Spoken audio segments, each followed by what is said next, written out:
नमस्कार विद्यार्थी मित्रांनो, डॉक्टर सुशील स्पॉटलाईट या आपल्या यूट्यूब चॅनलवर तुमचं सर्वांचं स्वागत आहे. या लेक्चरमध्ये आपण अमेरिकन राष्ट्राध्यक्षाची जी काही निवडणूक होते त्याची प्रोसेस आणि त्याच्या संबंधीचे फॅक्ट्स बघणार आहोत. तत्पूर्वी डॉक्टर सुशील स्पॉटलाईटला टेलिग्रामवर फॉलो करण्यासाठी डिस्क्रिप्शनमधली लिंक तुम्ही वापरू शकता. फेसबुकवरही डॉक्टर सुशील स्पॉटलाईटला फॉलो करू शकता. आपलं स्पॉटलाईट इयरबुक 2021 आणि स्पॉटलाईट MCQ 2021 जे आहे तर ते जानेवारीच्या फर्स्ट वीकमध्ये म्हणजे 5 जानेवारीपर्यंत जवळपास तुमच्या हाती असेल. स्पॉटलाईट रायटिंग फोरमच्या ज्या ॲक्टिव्हिटीज आहेत त्यामध्ये एनरोल करण्यासाठी spotlightrightingforum@gmail.com या मेल आय डीवर तुम्ही मेल करून IAS मेन्स करता daily answer writing, weekly GS एसे, MPSC करता मराठी इंग्रजी एसे या ॲक्टिव्हिटीजसाठी एनरोल करू शकता. अमेरिका राष्ट्राध्यक्षाची जी काही निवडणूक आहे 2020ची, तर अमेरिकेमध्ये नोव्हेंबर 2020मध्ये अमेरिकन राष्ट्राध्यक्षपदासाठी 59वी निवडणूक पार पडली. ॲक्च्युली आता हे इलेक्टोरल कॉलेज जे असतं ते सगळे इलेक्टोरल्स जे आहेत ते नोव्हेंबरमध्ये आणि ॲक्च्युअल जे फायनल हे होतं ते डिसेंबरमध्ये होतं. या निवडणुकीद्वारे जो बायडन जे आहेत ते अमेरिकेचे 46वे राष्ट्राध्यक्ष म्हणून निवडून आले. MCQ करता 2 गोष्टी लक्षात ठेवा. राष्ट्राध्यक्ष जे आहेत ते 46वे आहेत आणि जी निवडणूक आहे राष्ट्राध्यक्षपदासाठीची ती 59वी आहे, 59th. अमेरिकेचा राष्ट्राध्यक्ष होण्यासाठीचे निकष काय असतात बघा. एक तर वय किमान 35 वर्ष लागतं. आता ज्यावेळेस आपण अमेरिकेचा राष्ट्राध्यक्ष बघतो त्यावेळेस तुम्ही लगेच आता मला कमेंट बॉक्समध्ये सांगायचं आहे की भारताचे जे प्रेसिडेंट आहेत तर इंडियाच्या प्रेसिडेंटसाठीचे निकष याच्याबरोबरचे कुठले कुठले आहेत. ओके, वास्तव्य जे आहे ते अमेरिकेमध्ये जवळपास 14 वर्ष वास्तव्य असणं बंधनकारक असतं त्या व्यक्तीचं. जर तुम्ही 14 वर्ष वास्तव्य तुमचं नसेल तर तुम्हाला निवडणूक लढवता येत नाही. नागरिकत्वामध्ये जन्माने अमेरिकी नागरिक असणं बंधनकारक असतं, नॅचरल बॉर्न. ओके, आता याच्यामध्ये एक महत्त्वाच्या बेसिस गोष्टी काय आहे की नैसर्गिकरित्या जन्माने अमेरिकी नागरिक असणं किंवा अमेरिकी नागरिक म्हणून जन्म घेणं या 2 गोष्टी येतात. मग याच्यामध्ये अमेरिकेत जन्मलेली मुलं सरळ डायरेक्टली अमेरिकेत जन्म झालेला आहे, पण अमेरिकी नागरिकांची विदेशात जन्मलेली मुलं आणि किमान एक पालक अमेरिकी नागरिक असताना विदेशात जन्मलेलं मूल या तिघांचा समावेश होतो बघा. तर हे खूप इम्पॉर्टंट आहे. म्हणजे नॅचरल बॉर्न, पण त्याच्या नेमक्या कंडिशन्स काय आहेत तर ह्या 3 कंडिशन्स आहेत, तर ह्या लक्षात ठेवा. अमेरिकेत डायरेक्टली जन्माला आलेली मुलं आहेतच, अमेरिकी नागरिकांची विदेशात जन्माला आलेली मुलं म्हणजे जिथं आई वडील दोघी अमेरिकन आहेत आणि किमान एक पालक अमेरिकी नागरिक असताना विदेशात जन्मलेलं मूल तर तेही चालेल. ओके, आणि म्हणजे काय की अमेरिकेच्या नागरिकांचं मूल. अमेरिकेचे राष्ट्राध्यक्ष जे आहेत त्यांचा कार्यकाळ जो आहे तो 4 वर्षाचा. आता भारताच्या बाबतीत जसं 5 वर्ष आहे, तर हे कंपॅरिझन तुम्हाला करणं अपेक्षित असतं. मर्यादा ज्या आहेत की एक व्यक्ती फक्त 2दाच राष्ट्राध्यक्ष होऊ शकतो. मग आता भारतात तसं आहे का तर आपल्याकडे काय नाही आहे, आयुष्यभर चालतं आहे. ओके, 1951मधल्या 22व्या घटनादुरुस्तीने एका व्यक्तीला 2दाच राष्ट्राध्यक्ष होता येईल अशी तरतूद केली होती. सो हे अमेरिकेच्या बाबतीत आहे की तिथं ही तरतूद आहे घटनात्मक, तिच्यामुळे 2दाच होता येतं. आणि दुसऱ्यांदा म्हणजे राष्ट्राध्यक्षपद न मिळालेले हे डोनाल्ड ट्रम्प 11वे ठरलेत किंवा राष्ट्राध्यक्ष म्हणून त्यांचा पराभव झाला. प्रतिनिधी गृह जे आहे म्हणजे आता जसं आपल्याकडे संसद असते, भारतात संसद आहे तशी तिकडं काँग्रेस आहे. मग आता भारतात जशी लोकसभा आहे तसं तिथं कनिष्ठ सभागृह हाऊस ऑफ रिप्रेझेंटेटिव्ह असतं. तिच्यामध्ये एकूण 435 सदस्य असतं ज्यांना मतदानाचा हक्क असतो. 6 सदस्य असे असतात ज्यांना मतदानाचा हक्क नसतो. सो वरिष्ठ सभागृह जसं भारतामध्ये राज्यसभा आहे, सिनेट त्याला म्हटलं जातं, याच्यामध्ये 100 सदस्य असतात. म्हणजे एकूण तिथली जी राज्य आहेत त्या राज्यातल्या प्रत्येक राज्यातून 2 प्रतिनिधी इथं येतात. भारतात तसं नाही आहे. आपल्याकडचं गणित, लोकसंख्या आणि त्या सगळ्या गोष्टींचा विचार करून प्रत्येक राज्याचं जो काही वेटेज आहे ते कमी जास्त आहे. पण इथं तसं नाही आहे. प्रत्येक राज्याचे 2, 50 गुणिले 2 झाले 100. वरिष्ठ सभागृह, कनिष्ठ सभागृह अशी तिथली मांडणी आहे. आता राजकीय पक्ष जर तुम्ही बघितले तर राजकीय पक्ष 2 मुख्य राजकीय पक्ष आहेत इथं, डेमोक्रॅट्स, रिपब्लिक. ओके, आणि हे सोडून मग 2च आहेत का नाही, 2 मुख्य आहेत. बाकी libertarian party, green party, independent party इतके राजकीय पक्ष वेगवेगळे आहेत. हे जे राजकीय पक्ष आहेत libertarian party, green party, independent party हे दुसरा पर्याय देण्याचा प्रयत्न करू शकतात है ना. मोस्ट प्रोबॅबली जी काही लढत असते ती डेमोक्रॅट्स आणि रिपब्लिकमध्ये असते. आता लिबर्टेरियन पक्ष जो आहे तो राष्ट्राध्यक्षपदासाठी 3रा उमेदवार देऊ शकतो, हे महत्त्वाचं आहे बघा. आणि ग्रीन पार्टी किंवा इंडिपेंडंट पार्टीद्वारे क्वचित 4था उमेदवार उभा केला जाऊ शकतो. म्हणजे याच्यात पण हे आहे की म्हणजे जर तुम्ही बघितलं की लिबर्टेरियन पक्ष जो आहे तो 3रा उमेदवार देऊ शकतो. मग बाकी ग्रीन पार्टी, इंडिपेंडंट पार्टीद्वारे क्वचित 4था येऊ शकतो. पण जे काय आहे ते डेमोक्रॅट रिपब्लिकमध्ये मेजर जे हे असतं. आता हा रिपब्लिकन पक्ष जो आहे याची स्थापना 1880मधली आहे. हा उजव्या विचारसरणीचा पक्ष आहे, परंपरागत विचारसरणीचा पक्ष आहे, म्हणजे कन्झर्वेटिव्ह, की जे काय ट्रॅडिशनल आहे तसंच वर्क होऊ देत. ओके. आणि अमेरिकन टीकाकारांकडून याला GOP म्हणजे ग्रँड ओल्ड पार्टी असं म्हटलं जातं, कारण जुना पक्ष 1880 मधला आणि परंपरागत विचारसरणीसुद्धा आहे. आता सगळ्यात महत्त्वाचं म्हणजे काय, तर आता उजव्या विचारसरणीचा आहे म्हणजे काय, एक सर्वसाधारण धारणा जी आहे अमेरिकेतली, की हा पक्ष जो आहे तो श्रीमंतांचा पक्ष आहे. अमेरिकेचे जे मावळते अध्यक्ष आहेत डोनाल्ड ट्रम्प, 45वे जे राष्ट्राध्यक्ष होते, आता ते पराभूत झालेत 2020मध्ये. ते या पक्षाचे उमेदवार होते 2016मध्ये, आणि तेव्हा ते निवडून आले होते. 2020मध्येही रिपब्लिकन पक्षाचे ते उमेदवार होते, परंतु त्यांचा पराभव झाला. पक्षाचं चिन्ह जे आहे ते हत्ती आहे आणि पक्षाचा जो रंग आहे तो लाल आहे. तर हेही लक्षात ठेवा MCQ करता. ओके. इयरबुकमध्ये आपण हे करताना त्याचे जे चिन्ह सिम्बॉल्स आहे ते पण करूयात इन्क्लूड. डेमोक्रेटिक पक्ष जो आहे त्याची स्थापना 1912मध्ये झाली होती, 1912. आणि हा पक्ष जो आहे तो उदारमतवादी आहे. तर डेमोक्रेटिक नावावरून उदारमतवादी आहे. गरीब आणि सामान्य जनतेच्या प्रश्नांना हात घालणारा हा पक्ष ओळखला जातो. आता याच्यामध्ये अमेरिकेचे 2020मध्ये निवडून आलेले जो बायडन जे आहेत, तर ते 46वे राष्ट्राध्यक्ष, ते डेमोक्रेटिक पक्षाचे उमेदवार होते. अमेरिकेच्या माजी राष्ट्राध्यक्षांमध्ये तुम्ही जर बघितलं, बराक ओबामा, बिल क्लिंटन है ना, हेही डेमोक्रेटिक पक्षाचे उमेदवार होते. यांचा पक्षाचं चिन्ह जे आहे ते गाढव, कष्टकरी वर्गाचं प्रतिनिधित्व करणारं गाढव, आणि पक्षाचा रंग जो आहे तो निळा आहे. ओके. सो वरती जे होतं ते हत्ती आणि लाल होतं, इथं गाढव आणि रंग निळा आहे. तर हेही महत्त्वाचं आहे. सो डेमोक्रेटिक पक्ष एक लक्षात ठेवा. आणि सिंपल आहे, गरीब, त्याच्यानंतर कष्टकरी वर्ग, आणि त्याच्यानं थोडं लक्षात ठेवायचं ते. अमेरिकी राष्ट्राध्यक्ष निवडणूक प्रक्रिया, आणि त्यातल्या त्यात पण काही गोष्टी कशा असतात. आता इथं जरी लिहिलेलं आहे की अमेरिकेचे माजी राष्ट्राध्यक्ष बराक ओबामावर आहे, तुम्ही जर आता निवडणूक प्रचार बघितला असेल तर बराक ओबामांचा बऱ्यापैकी पार्टिसिपेशन तिच्यात होतं. तसं बघितलं गेलं तर जे काही म्हणजे निवृत्त झालेले असतात, म्हणजे माजी राष्ट्राध्यक्ष वगैरे, ते फारसा इंटरेस्ट इथं घेत नाहीत. पण बराक ओबामा बऱ्यापैकी ॲक्टिव्ह होते यावेळेस, आणि त्याचा फायदा पण झालेला आहे बघा. अमेरिकी राष्ट्राध्यक्ष निवडणूक प्रक्रिया जी आहे आता ती आपण समजून घेणार आहे. आता असं बऱ्याच लोकांना असं वाटतं की ते प्रत्यक्षपणे निवडून येतात किंवा त्यांना डायरेक्ट वोटिंग होतं. तसं नसतं. तर नागरिकांद्वारे ते निवडले जात नाहीत. इलेक्टोरल कॉलेज जे असतं त्या प्रक्रियेद्वारे ते इलेक्टर्सद्वारे निवडले जातात. आता सिंपल आहे, तिथल्या संविधानकर्त्यांना वाटलं असेल की डायरेक्ट जनतेद्वारा निवडण्यापेक्षा जनतेने निवडणारे हुशार आणि अनुभवी लोक जर राष्ट्राध्यक्ष निवडतील तर ते देशाच्या हितासाठी जास्त चांगलं असेल, म्हणून तसं प्रोव्हिजन्स त्यांनी केलं. राष्ट्राध्यक्ष आणि उपाध्यक्ष हे जे आहे, उपराष्ट्राध्यक्ष, व्हाईस प्रेसिडेंट हे अप्रत्यक्षपणे निवडले जातात. तर हे कन्फ्युजन होऊ देऊ नका. जसं भारताच्या बाबतीत आहे तसंच तिथं पण अप्रत्यक्षपणे आहे, फक्त प्रक्रिया वेगळी. आता 5 टप्प्यात आपण समजून घेऊ. सगळ्यात पहिलं असतं प्रायमरी निवडणुका, प्रायमरीज किंवा कॉकस. ओके. दुसरं असतं राष्ट्रीय अधिवेशन, नॅशनल कन्व्हेन्शन. त्याच्यानंतर निवडणूक प्रचार मोहीम असते, इलेक्शन कॅम्पेनिंग. सार्वत्रिक निवडणुका असतात, जनरल इलेक्शन्स, आणि इलेक्टोरल कॉलेज असतं फायनल, जिच्यामधून प्रेसिडेंट, व्हाईस प्रेसिडेंट निवडले जातात. आता सगळ्यात पहिली स्टेज आपली प्रायमरी आणि कॉकस. प्रायमरीज प्राथमिक निवडणुका आणि कॉकस. आता सगळ्यात पहिली गोष्ट, सगळ्यात महत्त्वाचं जे असतं की आता कुठलीही निवडणूक ज्यावेळेस होते तर त्यावेळेस बऱ्याच लोकांची उमेदवार म्हणून उभं राहण्याची इच्छा असते. तसंच अमेरिकेच्या राष्ट्राध्यक्षपदासाठी सुद्धा बहुतेक उमेदवार इच्छुक असतात. मग आता एकाच पक्षातले बरेचसे उमेदवार ज्यावेळेस इच्छुक असतात, अशा उमेदवारांना त्यांच्या पक्षातील इतर सदस्यांचा पाठिंबा हवा असतो. म्हणजे साधी गोष्ट आहे, एका पक्षातले जर A, B, C 3 लोक जर तयार असतील की बाबा आम्हाला उमेदवारी पाहिजे, तिघंही मागतायत, तर आपल्या इथं काय होतं की आपल्या इथं त्या म्हणजे उमेदवारांची जे काही मुलाखतीचा कार्यक्रम असतो तिथं मारामारी होते आपल्याकडं. तिकडं तसं नाही आहे. तिथं काय करावं लागतं, हे जे A, B, C आहेत यांना त्यांच्याच पक्षातल्या बाकीच्या लोकांचा पाठिंबा घ्यावा लागतो, है ना. आणि ते प्रॉपरली ते घेतात, म्हणजे आवाजी मतदान का होईना पण तिच्याने त्या गोष्टी करतात.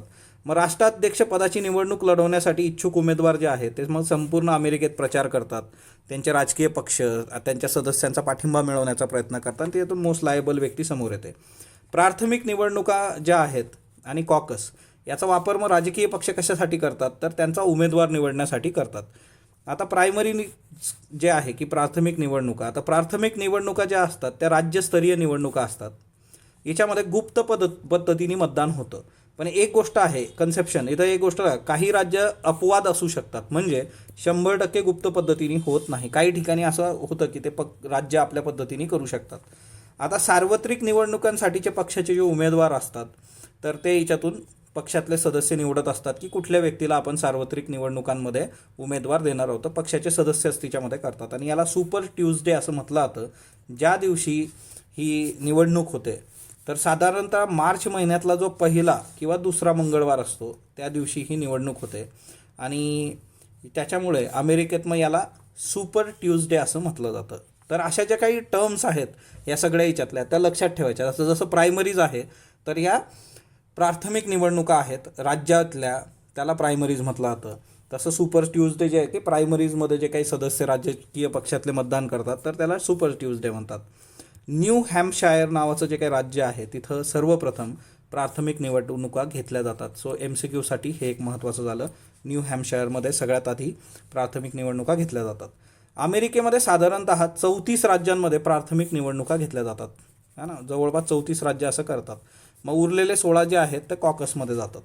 अमेरिकेत प्राथमिक निवडणुका घेण्याच्या अनेक पद्धती आहेत. म्हणजे गुप्त पद्धतीने क्लोज प्रायमरी, पूर्णपणे गुप्त नसलेली सेमी क्लोज प्रायमरी, खुली ओपन प्रायमरी, पूर्णपणे खुली नसलेली सेमी ओपन प्रायमरी, तर अशा बऱ्याच आहेत. कॉकस जे आहे, आता कॉकस हा जो शब्द आहे याचा अर्थ होतो प्रत्यक्ष खुले आवाजी मतदान. प्रायमरीमध्ये काय होतं तर प्रायमरीमध्ये गुप्तपणे होतं, इथं प्रत्यक्ष खुले आवाजी मतदान आहे. कॉकस जे आहे ते स्थानिक स्तरावर राजकीय पक्षांद्वारे आयोजित केल्या जाणाऱ्या खाजगी सभा असतात त्या राजकीय पक्षाच्या. मग ते शहर असेल, टाऊन असेल, काउंटी असेल, इथं सभांचं आयोजन केलं जातं. आता कॉकस जे आहे ते प्रायमरी निवडणुका ज्या असतात आपल्या प्राथमिक निवडणुका त्याला पर्यायी म्हणून बघितल्या जातात. आता राष्ट्रीय अधिवेशनासाठी डेलिगेट्स निवडण्याचं काम याच्यातून केलं जातं. जवळपास 16 राज्य जी आहे ते कॉकसचं आयोजन करतात. आता ह्यावेळेस 2020मध्ये 3च राज्यांनी केलं होतं, पण कसं असतं की साधारणपणे 16 करू शकतात. आयोवा, लोआ, ॲक्च्युली हे याचं स्पेलिंग जे आहे ते असं आहे, है ना, LOWA, या राज्यात सर्वप्रथम कॉकसचं आयोजन केलं जातं. आता राष्ट्रीय अधिवेशन याच्यामध्ये नॅशनल कन्व्हेन्शन जे आहे तर प्राथमिक निवडणुका आणि कॉकस हिच्यामधून जे काही निवड झालेले प्रतिनिधी असतात त्यांना डेलिगेट्स असं म्हटलं जातं. हे जे डेलिगेट्स असतात यांच्यासाठी राष्ट्रीय स्तरावर एक अधिवेशन आयोजित केलं जातं. आता हे राष्ट्रीय अधिवेशन प्रत्येक राजकीय पक्ष करतो. म्हणजे बघा, हे जे प्रायमरी कॉकस आहे ते त्या राजकीय पक्षांनी निवडलेले प्रतिनिधी, सो त्या लोकांना घेऊन हे काय करतात की नॅशनल लेवलवर मग ह्या प्रतिनिधींना घेऊन जातात आणि त्यालाच नॅशनल कन्व्हेन्शन असं म्हटलं जातं. आणि मग याच्यामध्ये प्रतिनिधी मतदान करतात. राजकीय पक्ष मग या मतदानाच्या आधारे त्या पक्षाच्या राष्ट्राध्यक्षपदाच्या उमेदवाराची घोषणा करता. म्हणजे तुम्ही जे डेलिगेट्स निवडले होते प्रायमरी आणि कॉकसमधून ते नॅशनल कन्व्हेन्शनला मतदान करून राष्ट्राध्यक्षपदाचा उमेदवार घोषित करतात. ओके.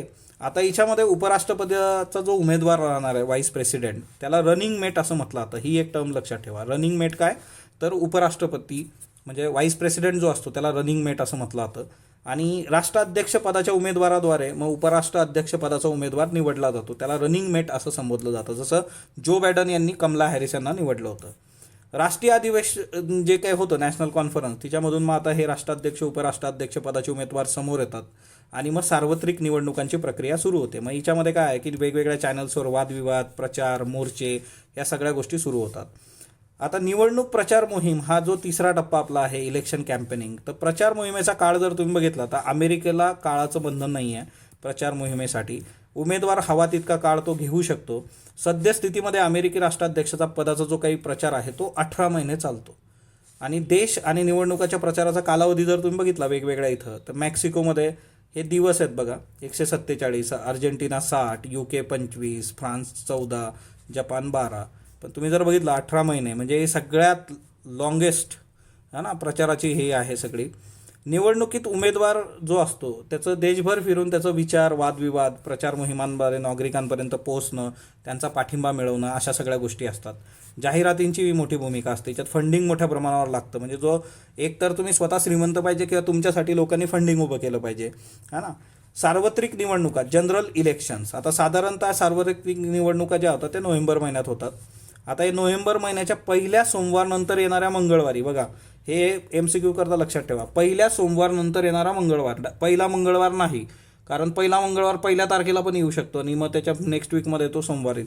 सो त्याच्याकरता पहिल्या सोमवारनंतर येणारा मंगळवार आणि तो 3 नोव्हेंबर 2020ला हे मतदान घेण्यात आलं. सार्वत्रिक निवडणुकांमध्ये हे मतदान जे आहे ते प्रत्यक्षपणे राष्ट्राध्यक्ष आणि उपराष्ट्राध्यक्ष यांना होत नाही, तर ते इलेक्टोरल्सला होतं. इलेक्टोरल कॉलेजमधले जे इलेक्टर्स असतात त्यांना केलं जातं आणि नंतर ती लोक राष्ट्राध्यक्ष निवडतात. आता विविध राज्यांद्वारे इलेक्टोरल निवडलेले असतात. इलेक्टर जे काही निवडले जातात ते त्या राजकीय पक्षाच्या राष्ट्राध्यक्षाला आणि त्या उपराष्ट्रपती अध्यक्षपदाच्या उमेदवाराचं समर्थक असतात. म्हणजे बघा की हिच्यामध्ये कशी सिस्टीम आहे की ते इलेक्टोरलला मतदान देणार आहेत. ओके, इलेक्टोरल कॉलेज ही सगळ्यात शेवटची स्टेप आहे आपली. तर मतदान डायरेक्ट राष्ट्राध्यक्षाला होत नाही. मग आता हे पॉप्युलर वोट जे आहे, आता पॉप्युलर वोट काय असतं?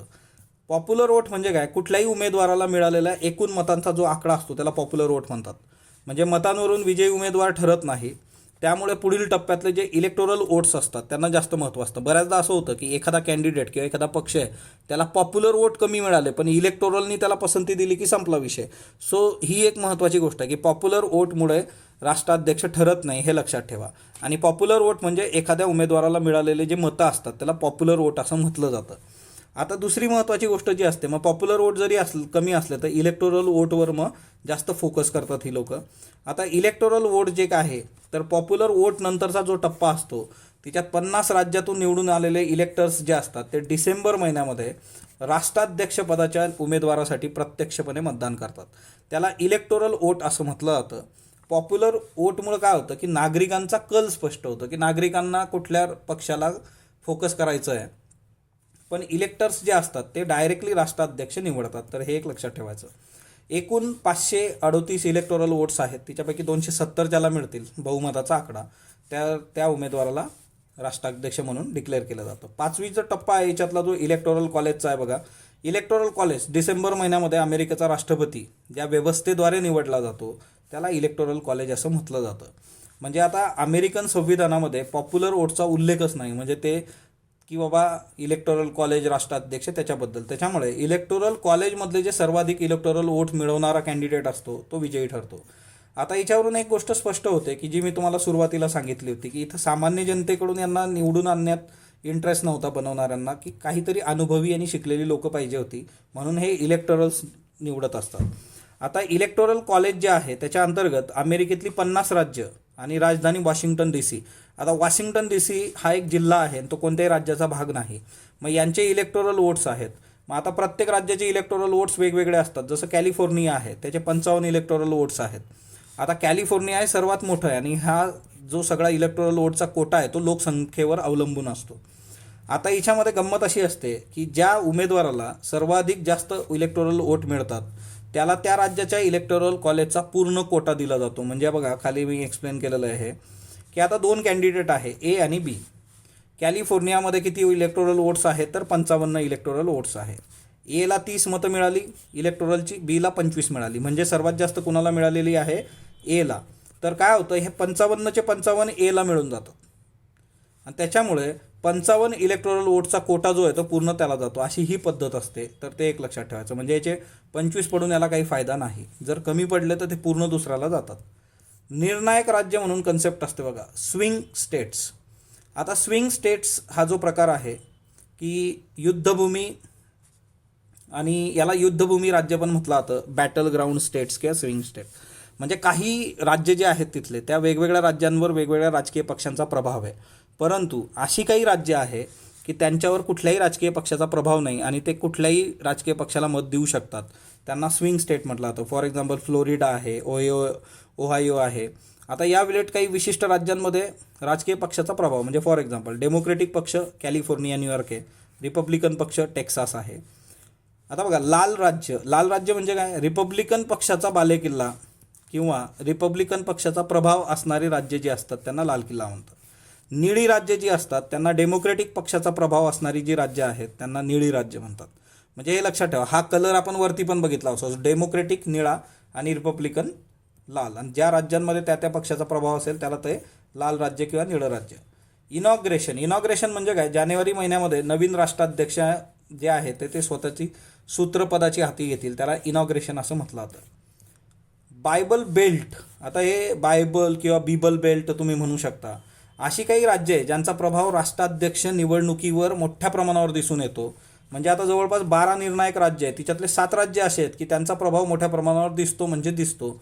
आणि विस्कॉन्सिन, त्याच्यानंतर Arizona, North Carolina, Michigan, Georgia, Florida, Pennsylvania. तर हे 7 राज्य आहेत.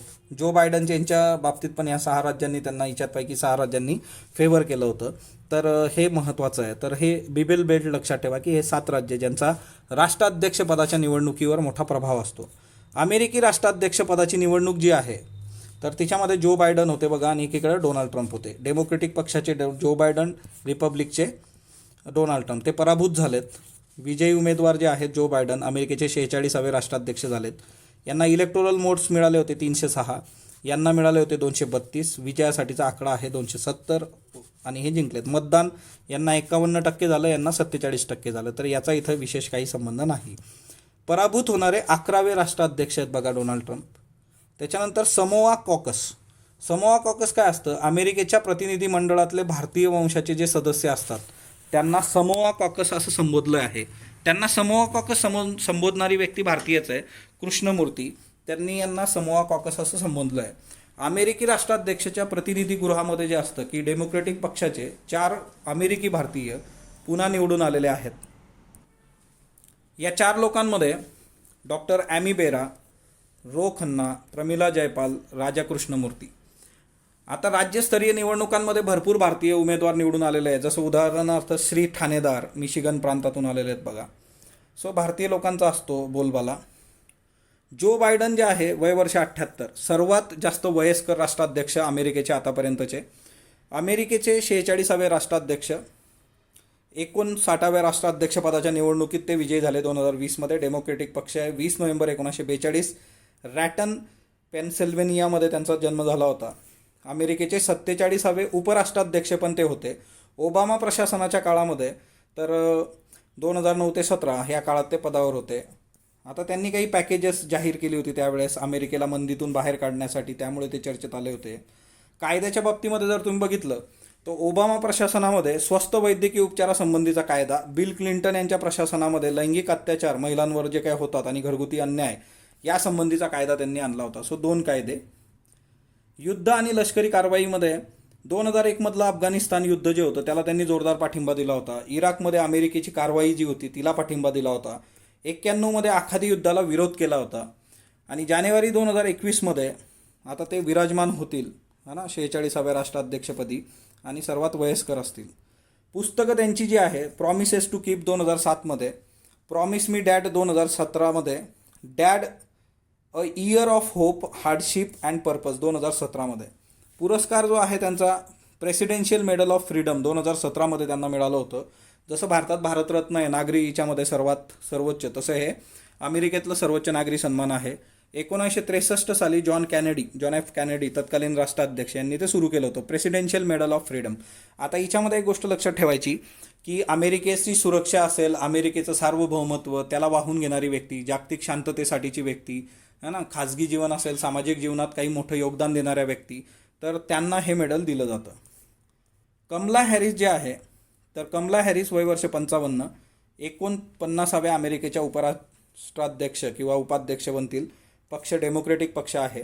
अमेरिकेच्या इतिहासात उपाध्यक्षपदी प्रथमच भारतीय अमेरिकी वंशाची महिला कमला हॅरिस यांच्या रूपाने एक महिलेची निवड, म्हणजे पहिल्यांदाच महिला बनते उपाध्यक्ष आणि पहिल्यांदाच कृष्णवर्णीय महिला पण बनते. तर हेही एक लक्षात ठेवा. जन्म 20 ऑक्टोबर 1964 ओकलँड कॅलिफोर्नियामधला आहे. आई वडील दोघं स्थलांतरित होते. आईचं नाव आहे श्यामला गोपालन, भारतीय आहे. डोनाल्ड हॅरिस वडील आहेत जमैकाचे आहेत. राजकीय कारकीर्द बघितली त्यांची तर 2010मध्ये कॅलिफोर्नियाच्या पहिल्या कृष्णवर्णीय अटॉर्नी जनरल त्या होत्या.